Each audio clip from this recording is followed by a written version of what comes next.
ETF index mutual funds నేర్చుకుని stock మార్కెట్లో రాణించాలనుకుంటున్నారా? వెంటనే ఈ నెంబర్కి కాల్ చేయండి.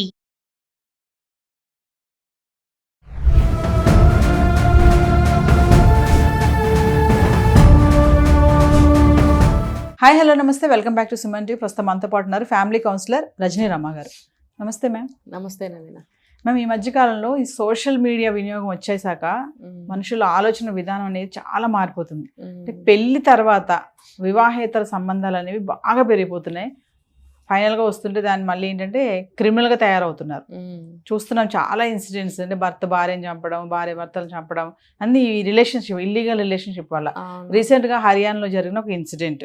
అంటే ఇలాంటి ఘటనల నుంచి మనం ఏం తెలుసుకోవాలి అంటారు? ఇప్పుడు సోషల్ మీడియా అన్నారు కాబట్టి, ఇంతకుముందు మనకి ఎప్పుడైనా నెలకో 2 నెలలకో 3 నెలలకో ఒక సినిమా చూస్తే అది మళ్ళీ ఎప్పటికో చూసేవాళ్ళం.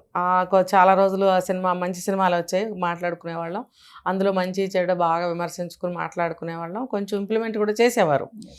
మళ్ళీ ఎన్నాళ్ళకో ఒక సినిమా. ఇప్పుడేంటి, ఒక్క సినిమా కాదు, ఎన్నో వచ్చేసినాయి సోషల్ మీడియా ద్వారా. సినిమా అనేది చాలామంది మర్చిపోయారు. అన్ని సినిమాలు కూడా నెట్ఫ్లిక్స్ అని అదని ఇదని వచ్చేసినాయి కదా. కాబట్టి బయటకు వెళ్ళి అసలు ఆ సినిమా చూడాలని అవసరం కూడా లేదు, అన్ని సోషల్ మీడియాలో చూసేస్తున్నారు. దీనివల్ల ఏమవుతుందంటే ప్రపంచంలో ఉన్న అన్నీ కూడా నిమిషంలో తెలిసిపోతున్నాయి. అది కూడా రకరకాలు తెలుస్తున్నాయి. మనకు అప్పుడు ఒక్క సినిమాయే తెలిసేది కదా, డిఫరెంట్ వేరియేషన్స్. ఒక్క సినిమాయే మనకు తెలిసేది. ఇప్పుడు 100, 1000, 1,00,000 ఎన్నో ఎన్నో రకరకాల విషయాలు. అసలు మనకి ఇంతకుముందు లేనివి, తర్వాత ఇప్పుడు మనకి తెలియనివి, ఇక ముందు రాలేనివి, రాబోయేవి అన్నీ కూడా మనకి ఇప్పుడు నిమిషానికి ఒక ఎన్నో లెక్కలేనని వచ్చేస్తున్నాయి. 100, 1000 అని కూడా చెప్పలేను. అలా అవన్నీ కూడా బ్రెయిన్లో పెట్టుకోలేని అంత ఇది కూడా తయారవుతుంది. ఇప్పుడు ఎన్నెన్ని గుర్తుంటాయి, ఇప్పుడు చూస్తాం, అప్పుడు మర్చిపోతాం. అలా కూడా తయారవుతుంది. అయితే ఏంటంటే ఇన్ని చూపిస్తున్నప్పుడు దేనికి మనిషి అట్రాక్ట్ అవుతున్నాడో అర్థం కాకుండా పోతుంది.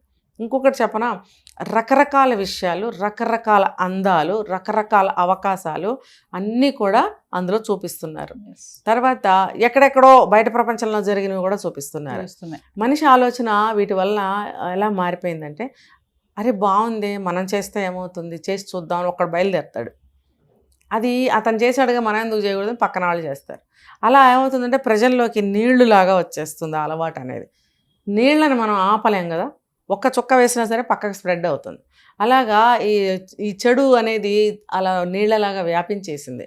వ్యాపించేయడం వల్ల మనిషి ఆలోచనలు బాగా స్వేచ్ఛగా తయారైనవి. అసలు ఒకప్పుడు మంచి ఆలోచనలు చేయండి, ఏదన్నా పొరపాటున ఎవరన్నా ఏమనంటే చిచి అలా ఆలోచించకు, వదిలేసేదాన్ని, ఇది పద్ధతి, ఇలా ఆలోచించంటే వెంటనే ఈ దారిలోకి వచ్చేసేవారు. ఇప్పుడు అట్లా లేదు. ఆలోచనలు ఎటు పోతే అటు ఆలోచిస్తున్నారు. ఇప్పుడు ఒక విషయం చూస్తాము, దాని మీద ఆలోచనలు సాగినాయి అనంటే అందులో ఆ విషయం మంచిది కాకపోవచ్చు, దాని మీద ఆలోచనలు సాగుతున్నాయి అని అంటే చెడే కదా. మరి అదే ఒక మంచి విషయం అనుకోండి, దాని మీదే సాగినాయి అనుకోండి, అది మంచికి దారితీస్తుంది. కానీ చెడే కదా మనకి తొందరగా అట్రాక్ట్ అయ్యేది. చెడు అట్రాక్ట్ అవుతుంది, ఆ చెడు మీద మనం ఆలోచిస్తున్నాం కాబట్టి సొసైటీలో చెడు జరుగుతుంది. ఇది చెడు అనేది ఈ రకంగా వెళ్తూ ఉందన్నమాట. ఇప్పుడు మీరు ఇందాకేదో అడిగారు, హర్యానాలో జరిగిన ఇన్సిడెంట్ మేడం. అది రెంట్కుండే అబ్బాయి తోటి వైఫ్ మరి అఫైర్ పెట్టుకుంది కదా, ఆ తట్టుకోలేక హస్బెండ్ అతను చంపేశాడు.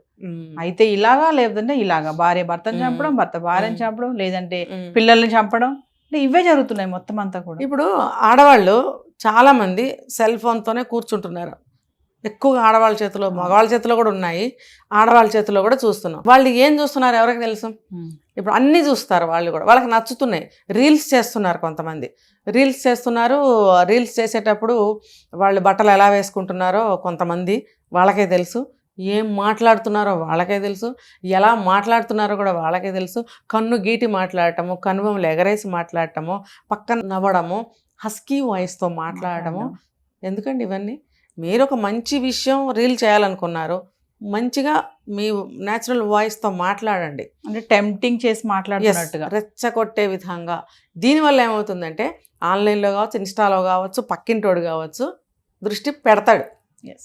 అంటే ఇప్పుడు మీరు అడిగిన దానికి ఆమె రీల్స్ చేసిందా అంటే అలా నేను అనటం లేదు, ఇది ఒక కారణం అంటున్నాను. అలాగే వీళ్ళు కూడా ఇవన్నీ చూసి, ఇవన్నీ ఇష్టపడి అట్రాక్ట్ అయ్యి ఆ చేష్టలు చేస్తారు. చేసినప్పుడు పక్కింటి వాడవచ్చు, ఎదురింటి వాడవచ్చు, ఆఫీస్లో వాడవచ్చు, అట్రాక్ట్ అవ్వడా, ఒక రాయేసి చూద్దామని వేస్తాడు. ఈవిడికి కావాల్సినదే కదా, వెంటనే లొంగుతుంది అనమాట. ఇది ఒక మంచి కుటుంబంలో ఒక మంచి అబ్బాయి అయినప్పుడు భార్యను ఎట్లా ఒప్పుకుంటాడు ఇలాంటి విషయాలు? ఒప్పుకోలేడు. ఇంకోటి ఏంటంటే మనం అనుకుంటున్నాం ఈ మధ్య సాధారణ ఒక విషయం, ఇష్టం లేకపోతే పంపించేయండి, ఇష్టం లేకపోతే వెళ్ళిపోండి అని అంటున్నాం. కానీ ఇంకొక యాంగిల్లో కూడా మనం చూడాలి. ఏంటనంటే ఆ భార్య అవనివ్వండి, భర్త అవనివ్వండి, అలా చేస్తే రెండో వాళ్ళకి మనసు అసూయతో, కోపంతో, అవమానంతో రగిలిపోతుంది. ఎందుకు అనంటే నన్ను మోసం చేస్తావా, నన్ను నమ్మించి ఇన్ని రోజులు మోసం చేస్తావా. అంటే అతను మంచివాడైతే అప్పుడు ఇంకెవరన్నా కానివ్వండి, అనవసరం ఇంకా అక్కడ అది మంచివాడు అవనివ్వండి, ఇంకోటి అవనివ్వండి, నాతో ఇన్ని రోజులు ఉండి నువ్వు ఇప్పుడు వెళ్ళిపోతావా, నేనేం లోటు చేశాను, నా దగ్గర ఏం తక్కువైంది అనే రకరకాల క్వశ్చన్స్ వచ్చేస్తాయి. దానివల్ల బాయిల్ అవుతుంది, బాగా ఫ్రస్ట్రేట్ అవుతారు, అందులో నుంచి అసూయ వస్తుంది, మరి కోపం బాగా వస్తుంది. ఇంకొకటి అవమానం తట్టుకోలేరు. మెయిన్ అవమానం. నలుగురిలో భార్య వెళ్ళిపోయింది లేకపోతే భర్త వెళ్ళిపోయాడంటే బాగా అవమానం జరుగుతుంది. ఇది ఈ కారణాల వల్ల, ఇందాక నేను చెప్పిన కారణాల వల్ల. కాబట్టి ఆ బాధతోటి, ఆ అవమానంతో చంపడానికి ప్రయత్నిస్తున్నారు. అంత బాధలో, అంత అవమానంలో వెళ్ళమ్మా నువ్వు అతనితోనే వెళ్ళిపో అని కంట్రోల్ చేసుకుని చెప్పగలిగితే పర్వాలేదు. కానీ దాన్ని ఎవరు కంట్రోల్ చేసుకోలేకపోతున్నారు, ఎవరు కూడా దాన్ని జయించలేకపోతున్నారు. ఆ అవమాన భారాన్ని కానీ, ఆ కోపాన్ని కానీ, ఆ అసూయ ద్వేషాలని కానీ జయించలేకపోతున్నారు ఎవరు కూడా.